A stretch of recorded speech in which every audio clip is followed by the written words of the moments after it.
Guide to the Cthulhu Mythos is brought to you by FoundItemClothing.com. Check out their Cthulhu slippers and cool cult film t-shirts. Edited and produced by D.B. Spitzer. Featuring Sarah Fee and D.B. Spitzer. Music by Kevin MacLeod. PGTTCM is part of the Dark Myths Network.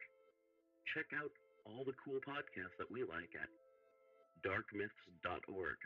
Subscribe where you subscribe, like where you like, rate where you rate. We recommend podbean.com and Apple Podcasts as well. Find PGTTCM on social media at PGTTCM and on YouTube at People's Guide to the Cthulhu Mythos.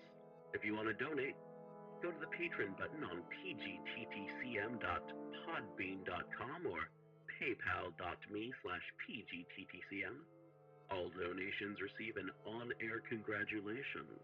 Shop at pgttcm.threadless.com or pgttcm.com at the shop. PGTTCM is an exploration of the Cthulhu mythos, weird fiction, the Gothic literary tradition, classic sci-fi, fantasy, and horror. Thank you. On with the show. Recorded by Nicole Doolin on the web at NicoleDoolin.com. The Turn of the Screw by Henry James. Chapter 7. I got hold of Mrs. Gross as soon after this as I could, and I can give no intelligible account of how I fought out the interval, yet I still hear myself cry as I fairly threw myself into her arms. They know! It's too monstrous! They know! They know! And what on earth? I felt her incredulity as she held me. Why, all that we know! And heaven knows what else besides. Then, as she released me, I made it out to her. Made it out perhaps only now with full coherency even to myself. 2 hours ago, in the garden, I could scarce articulate. Flora saw. Mrs. Gross took it as she might have taken a blow in the stomach. She has told you? She panted. Not a word. That's the horror. She kept it to herself. The child of 8. That child! Unutterable still, for me, was the stupefaction of it. Mrs. Gross, of course, could only gape the wider. Then how do you know? I was there. I saw with my eyes. Saw that she was perfectly aware. Do you mean aware of him? No. Of her. I was conscious as I spoke that I looked prodigious things, for I got the slow reflection of them in my companion's face. Another person this time, but a figure of quite as unmistakable horror and evil. A woman in black, pale and dreadful, with such an air also, and such a face. On the other side of the lake. I was there with the child, quiet for the hour, and in the midst of it she came. Came how? From where? From where they come from. She just appeared and stood there, but not so near.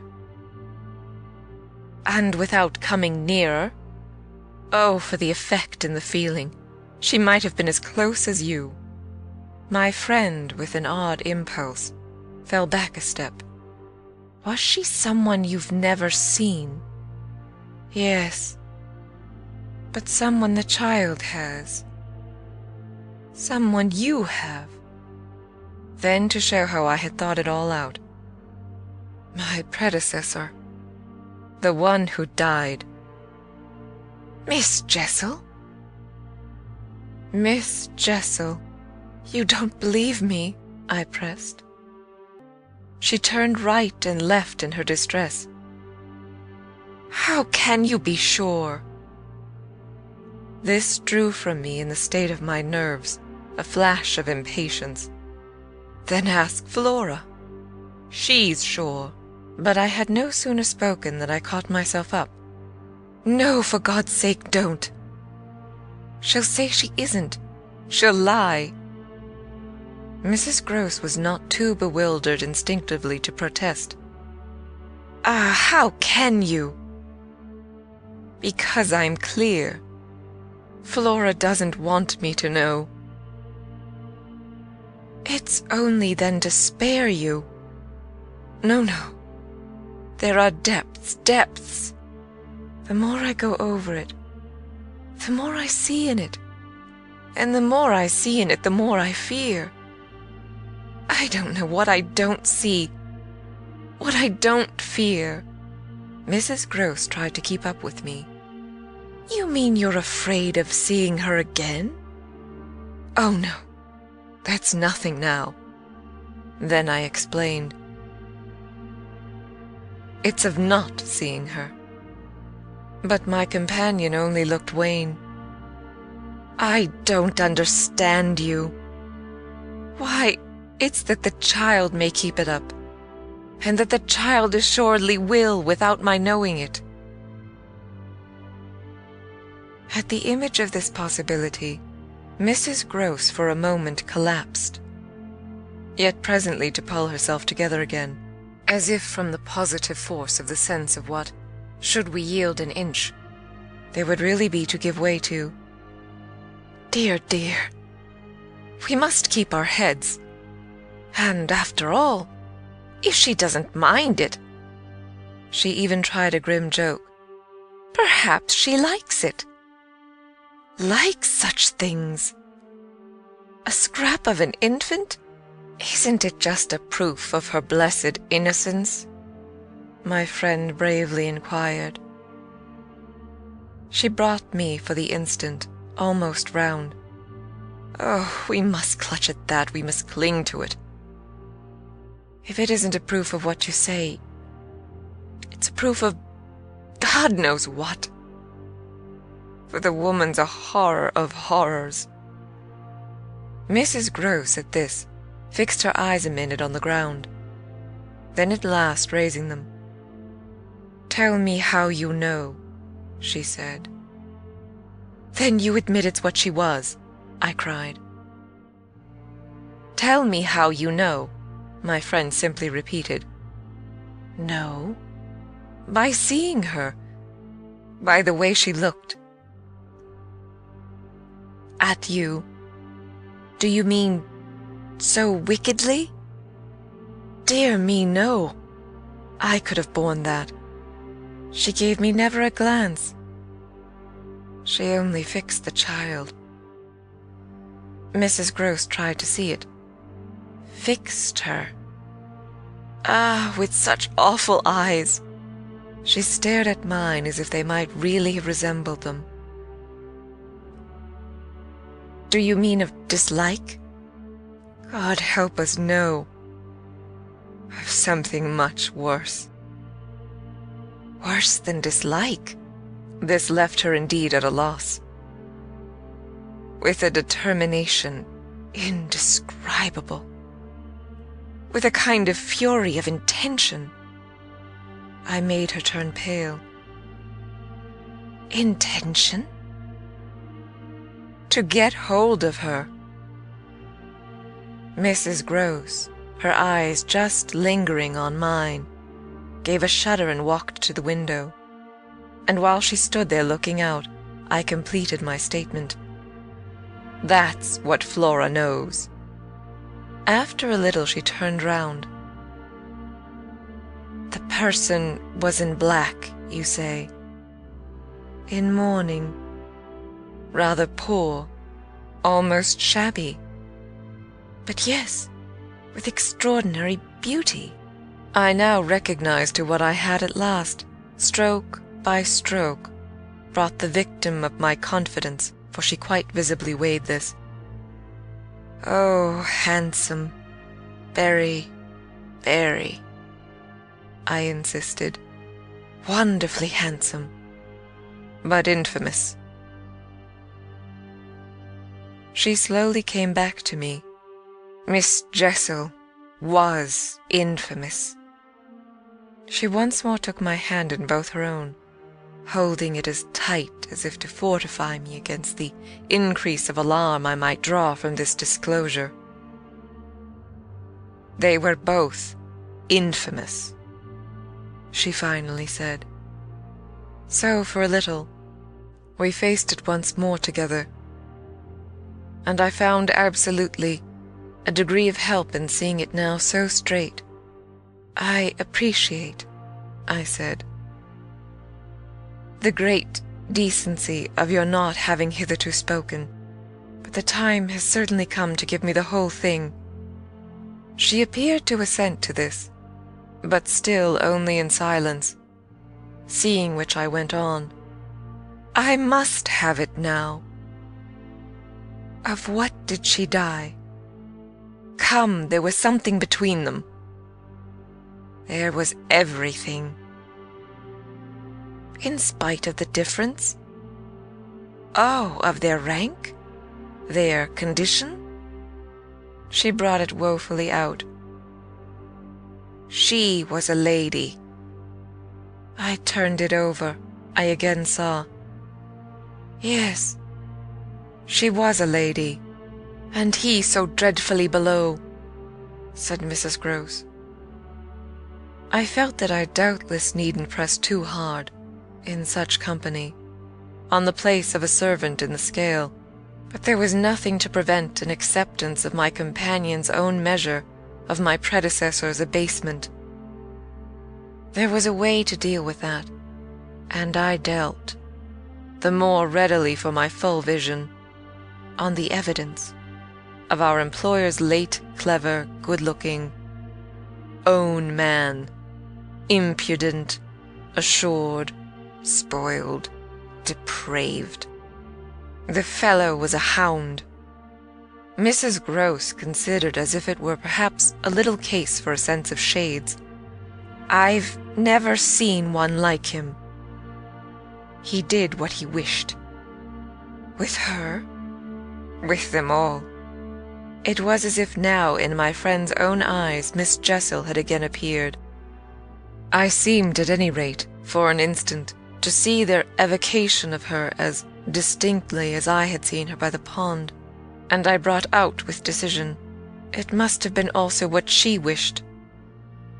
Mrs. Gross's face signified that it had been indeed, but she said at the same time, poor woman, she paid for it. Then you do know what she died of? I asked. No, I know nothing. I wanted not to know. I was glad enough I didn't, and I thanked heaven she was well out of this.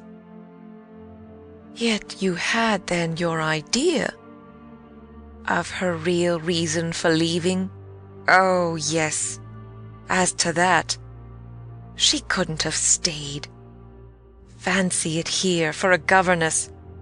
And afterward I imagined, and I still imagine. And what I imagine is dreadful. Not so dreadful as what I do, I replied, on which I must have shown her, as I was indeed but too conscious, a front of miserable defeat. It brought out again all her compassion for me, and at the renewed touch of her kindness, my power to resist broke down. I burst as I had the other time, made her burst into tears. She took me to her motherly breast, and my lamentation overflowed. I don't do it, I sobbed in despair. I don't save or shield them. It's far worse than I dreamed. They're lost. The Turn of the Screw by Henry James. Chapter 8. What I had said to Mrs. Gross was true enough. There were in the matter I had put before her depths and possibilities that I lacked resolution to sound, so that when we met once more in the wonder of it, we were of a common mind about the duty of resistance to extravagant fancies, We were to keep our heads if we should keep nothing else. Difficult indeed, as that might be in the face of what, in our prodigious experience, was least to be questioned. Late that night, while the house slept, we had another talk in my room, when she went all the way with me, as to its being beyond doubt that I had seen exactly what I had seen. To hold her perfectly in the pinch of that, I found I had only to ask her now if I had made it up. I came to be able to give, of each of the persons appearing to me, a picture disclosing, to the last detail, their special marks, a portrait on the exhibition of which she had instantly recognized and named them.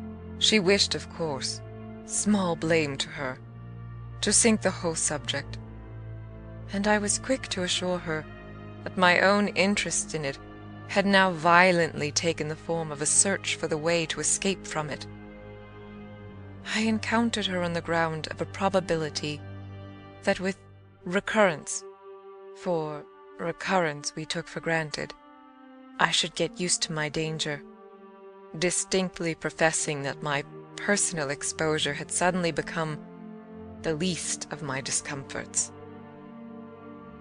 It was my new suspicion that was intolerable, and yet even to this complication, the later hours of the day had brought a little ease.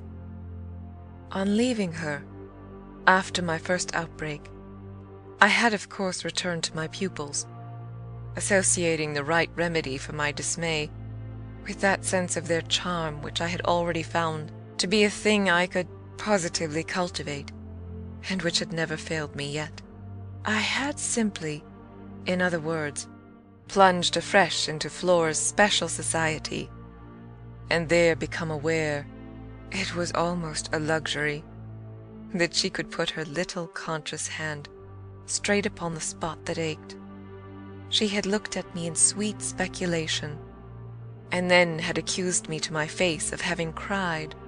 I had supposed I had brushed away the ugly signs, but I could literally, for the time, at all events, rejoice under this fathomless charity that they had not entirely disappeared. To gaze into the depths of blue of the child's eyes, and pronounce their loveliness a trick of premature cunning, was to be guilty of a cynicism, in preference to which I naturally preferred to abjure my judgment, and, so far as might be, my agitation. I couldn't abjure for merely wanting to, but I could repeat to Mrs. Gross, as I did there, over and over, in the small hours, that with their voices in the air, their pressure on one's heart, and their fragrant faces against one's cheek, everything fell to the ground but their incapacity and their beauty.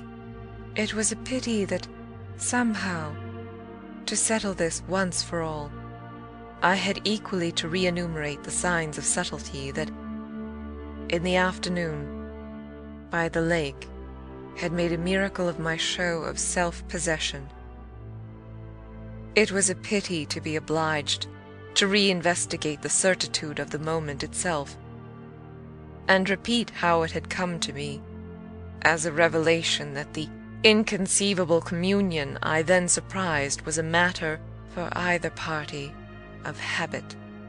It was a pity that I should have had to quaver out again the reasons for my not having, in my delusion, so much as questioned that the little girl saw our visitant, even as I actually saw Mrs. Gross herself, and that she wanted, by just so much as she did thus see, to make me suppose she didn't, and at the same time, without showing anything, arrive at a guess as to whether I myself did.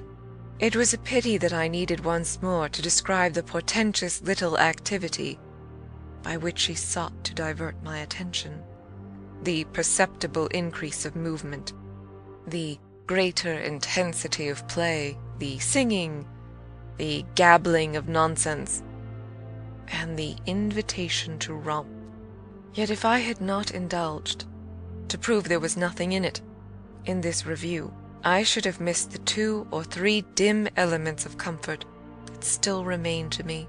I should not for the instance have been able to asseverate to my friend that I was certain, which was so much to the good, that I at least had not betrayed myself. I should not have been prompted by stress of need, by desperation of mind, I scarce know what to call it, to invoke such further aid to intelligence as might spring from pushing my colleague fairly to the wall. She had told me, bit by bit, under pressure, a great deal. But a small, shifty spot on the wrong side of it all still sometimes brushed my brow like the wing of a bat. And I remember how on this occasion, for the sleeping house and the concentration alike of our danger and our watch seemed to help, I felt the importance of giving the last jerk to the curtain. "I don't believe anything so horrible," I recollect saying. "No, let us put it definitely, my dear, that I don't. But if I did, you know, there's a thing I should require now, just without sparing you the least bit more. Oh, not a scrap, come, to get out of you. What was it you had in mind when, in our distress, before Miles came back over the letter from his school, you said, under my insistence, that you didn't pretend for him that he had not literally ever been bad? He has not literally ever, in these weeks that I have myself lived with him, and so closely watched him, he has been an imperturbable little prodigy of delightful, lovable goodness. Therefore you might perfectly have made the claim for him if you had not, as it happened, seen an exception to take. What was your exception? And to what passage in your personal observation of him did you refer?" It was a dreadfully austere inquiry, but levity was not our note, and at any rate, before the grey dawn admonished us to separate, I had got my answer. What my friend had had in mind proved to be immensely to the purpose. It was neither more nor less than the circumstance that for a period of several months, Quint and the boy had been perpetually together. It was in fact the very appropriate truth that she had ventured to criticize the propriety, to hint at the incongruity, of so close an alliance, and even to go so far on the subject as a frank overture to Miss Jessel. Miss Jessel had, with a most strange manner, requested her to mind her business, and the good woman had, on this, directly approached little Miles. What she had said to him, since I pressed, was that she liked to see young gentlemen not forget their station. I pressed again, of course, at this. "You reminded him that Quint was only a base menial?" "As you might say, and it was his answer for one thing that was bad." "And for another thing?" I waited. "He repeated your words to Quint?" "No, not that. It's just what he wouldn't." She could still impress upon me. "I was sure, at any rate," she added, "that he didn't. But he denied certain occasions." "What occasions?" "When they had been about together quite as if Quint were his tutor, and a very grand one, and Miss Jessel only for the little lady. When he had gone off with the fellow, I mean, and spent hours with him. He then prevaricated about it. He said he hadn't." Her assent was clear enough to cause me to add in a moment, "I see. He lied." "Oh, Mrs. Gross mumbled. This was a suggestion that it didn't matter, which indeed she backed up by a further remark. You see, after all, Miss Jessel didn't mind. She didn't forbid him. I considered. Did he put that to you as a justification? At this she dropped again. No, he never spoke of it. Never mentioned her in connection with Quint? She saw, visibly flushing, where I was coming out. Well, he didn't show anything. He denied, she repeated. He denied. Lord, how I pressed her now, so that you could see he knew what he was between the two wretches. I don't know, the poor woman groaned. You do know, you dear thing, I replied. Only you haven't my dreadful boldness of mind, and you keep back, out of timidity and modesty and delicacy, even the impression that in the past, when you had, without my aid, to flounder about in silence, most of all made you miserable. But I shall get it out of you yet. There was something in the boy that suggested to you, I continued, that he covered and concealed their relation. Oh, he couldn't prevent. You're learning the truth? I dare say. But heavens! I fell with vehemence a-thinking. What it shows that they must, to that extent, have succeeded in making of him. Ah, nothing that's not nice now, Mrs. Gross lugubriously pleaded. I don't wonder you looked queer, I persisted, when I mentioned to you the letter from his school. I doubt if I looked as queer as you, she retorted with homely force. And if he was so bad then as that comes to, how is he such an angel now? Yes, indeed. And if he was a fiend at school, how? Well, I said in my torment, you must put it to me again, but I shall not be able to tell you for some days. Only put it to me again, I cried in a way that made my friend stare. There are directions in which I must not for the present let myself go. Meanwhile I returned to her first example, the one to which she had just previously referred, of the boy's happy capacity for an occasional slip. If Quint, on your remonstrance at the time you speak of, was a base menial, one of the things Miles said to you, I find myself guessing, was that you were another. Again her admission was so adequate that I continued. And you forgave him that? Wouldn't you? Oh, yes. And we exchanged there in the stillness a sound of the oddest amusement. Then I went on. At all events, while he was with the man, Miss Flora was with the woman. It suited them all. It suited me too, I felt, only too well, by which I mean that it suited exactly the particularly deadly view I was in the very act of forbidding myself to entertain. But I so far succeeded in checking the expression of this view that I will throw, just here, no further light on it than may be offered by the mention of my final observation to Mrs. Gross. His having lied and been impudent are, I confess, less engaging specimens than I had hoped to have from you, of the outbreak in him of the little natural man.